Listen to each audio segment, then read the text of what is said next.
Ladies,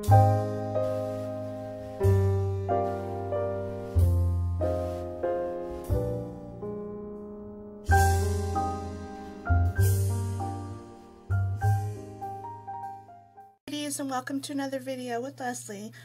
Today I'm here to show you my Teach Me Tuesday for MB's Treasurista. And what I thought we would do today is I would do a Spectrum Noir coloring tutorial.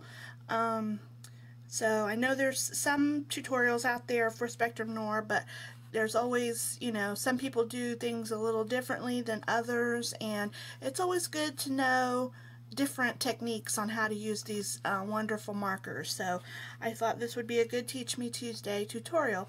And the markers are available. Misty can get them in the store, and she can get those ordered for you if you'd like. So yeah, so let's get started. What I thought we would do is use this Magnolia stamp that I have here, and I'm not sure what her name is, but she's really cute. So I thought we would use her.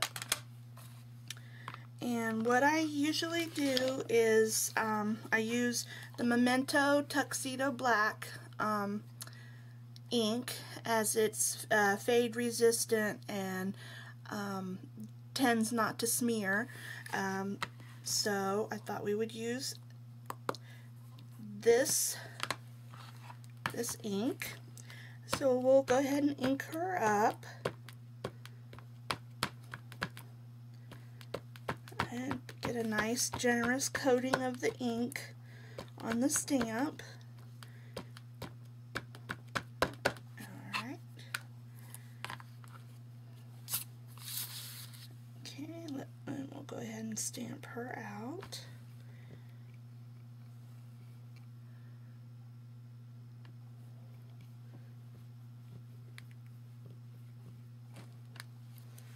Okay, there we go. We got a good impression.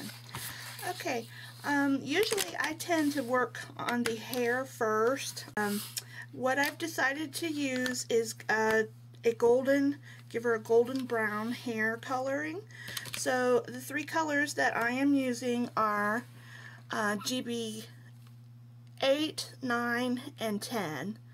And this is in the golden brown family. So I always start with my darkest color first. Let me zoom in here a little bit closer so you can see. Okay. Alrighty. So I usually start with my darkest color first. Some people start with their lightest color and work to their darkest, but I tend to start with the darkest color first. And what I'll do is I'll go, and on this image you can kind of see where the shadowings might be just in the artist's work here. So I just kind of tend to follow those lines somewhat here and there where I think that there might be darker areas in the hair.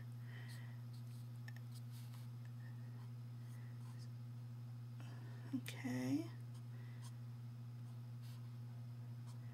And usually I use like a flicking, kind of with the Copic, just kind of a flicking motion. And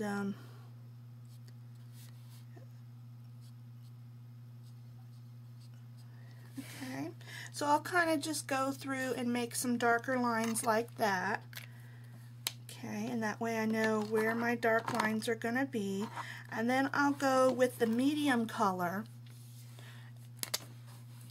And then what I'll do is work the medium color in kind of along the same areas, kind of like beside where I went through with the darkest color.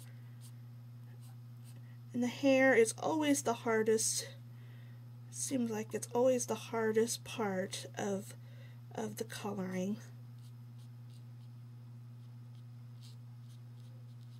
Okay. Excuse me. And I'll just continue to work in a little bit more of the medium color, blending away from the darkest color. Okay, and just kind of fill that in a little bit more. And then I will go to the lightest color, which is the GB8. There we go. And then I will just kind of fill in those areas.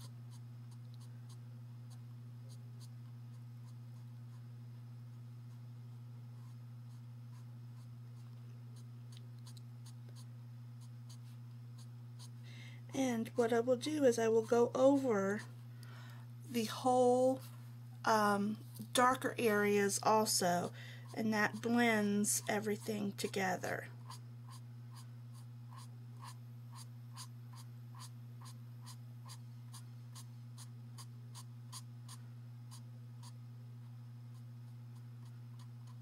So you want the best blending that you can get.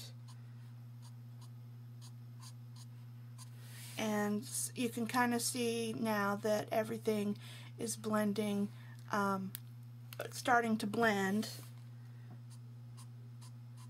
Okay, and we'll just continue to work in that color.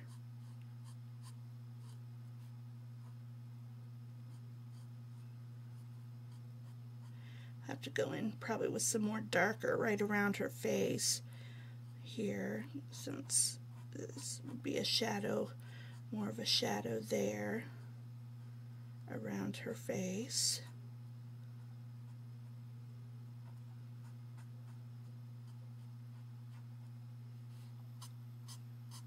But as you can see, the three colors are starting to blend, and you're starting to get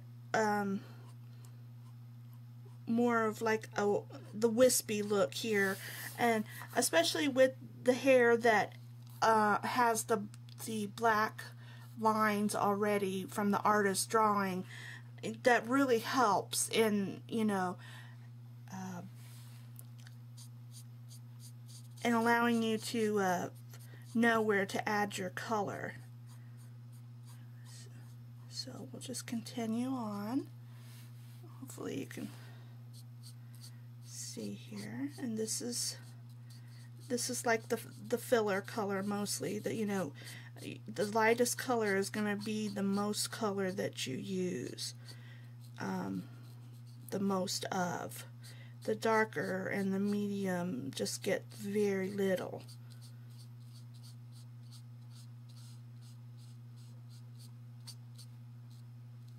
And we'll go back in again with some more darker there around her face for the natural shadowing.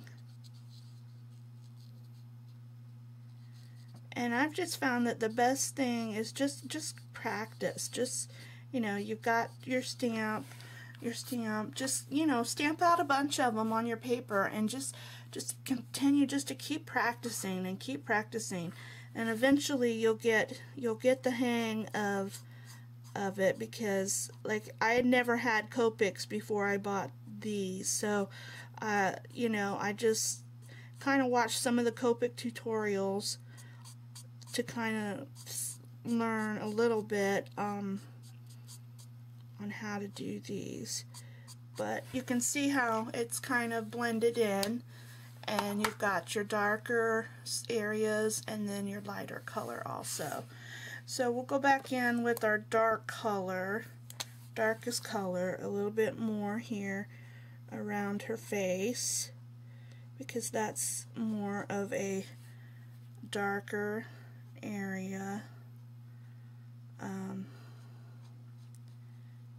You know, like natural shadowing there around the face. Okay. And then we'll go back and we'll blend that out again.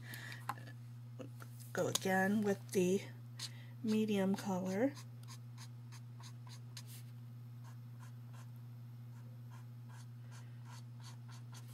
and then you want to go back and with the lightest color again and go over the whole area to blend it all in together. The lightest color is really going to be your best friend because it's going to blend all the darker colors out and blend everything all together.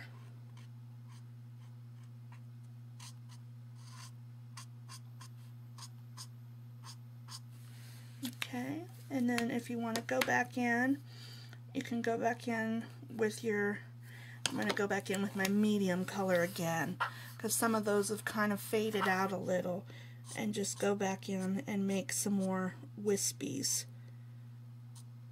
That's what I call them, the wispies.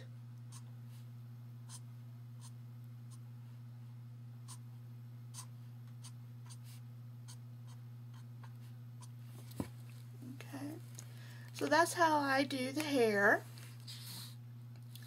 and I think that turned out pretty cool, pretty good. So then we will go on to,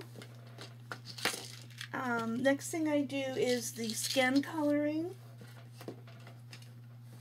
and let's see, I got a little bit out of the lines here, so we'll just go in with the blender, the colorless blender,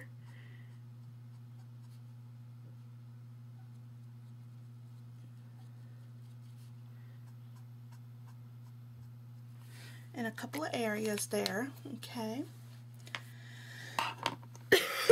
And for the skin coloring, I usually use the same 3 colors for the most part, and those are,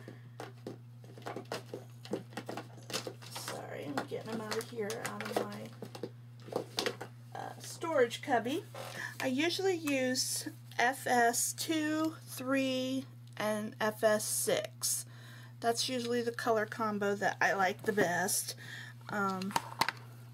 But again, you can use any one you want. So go in with the darkest color, which would be FS6, and I usually go around the edges of the skin, of the face. Okay.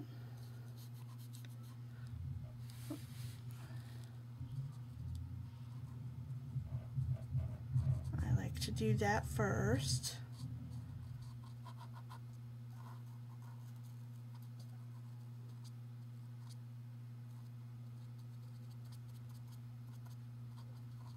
And a lot of times I'll use like a dotting motion with it. I'll like just do dot, dot, dot, dot, dot, dot, dot, like that.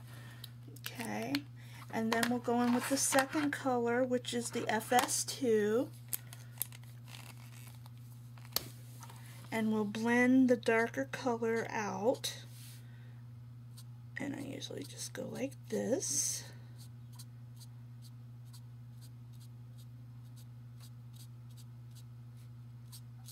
And try and blend that darker away. Okay. And then I'll usually leave like a little circle in the middle for the lightest color, which is FS2.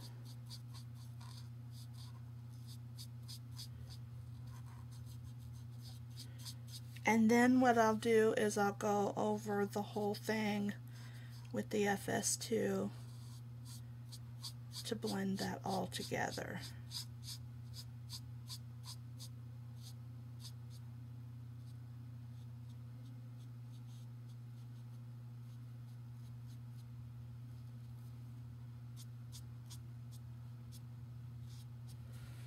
Okay, and that's usually how I do the face. And then I'll usually go back in with PP1, which is a pink, but it is still in the skin tone color family. And then especially with the magnolias here, with their little cheeks, I'll just go in and highlight their little rosy cheeks. and just kind of do it in a little circular motion. Just right around her little cheeks there. And that'll bring in a little pinky toned highlight there for her cheeks. Okay.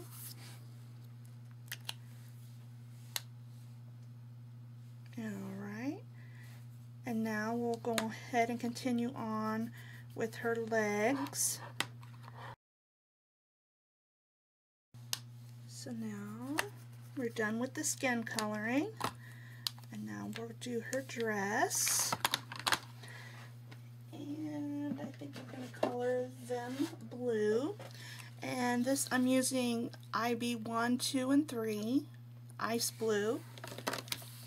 So we will start with our darkest color first, and we will kind of follow along your artist's, your stamp there. So where you think the darkest coloring is going to be,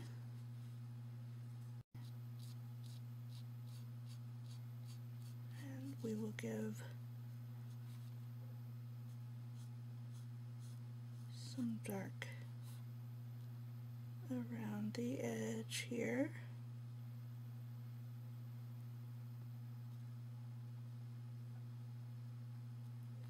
Okay.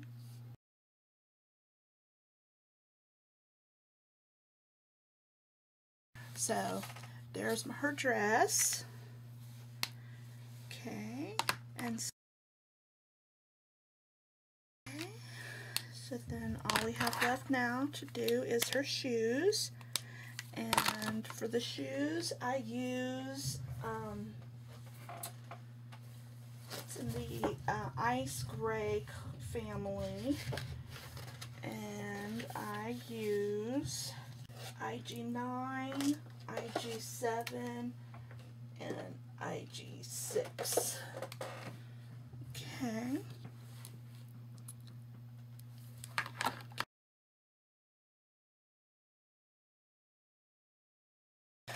Okay, so that is our completed image. And I think she turned out, zoom out just a tad here so you can see it just a little better. I hope that you can see that pretty good, and I like how she turned out. Okay, so hopefully this will help you a little bit in your Spectrum Noir coloring. And I thank you for stopping by my channel today, and be sure to check out mbtreasurista.com for all your scrapbooking needs. Thank you for watching, and have a great day. Bye-bye.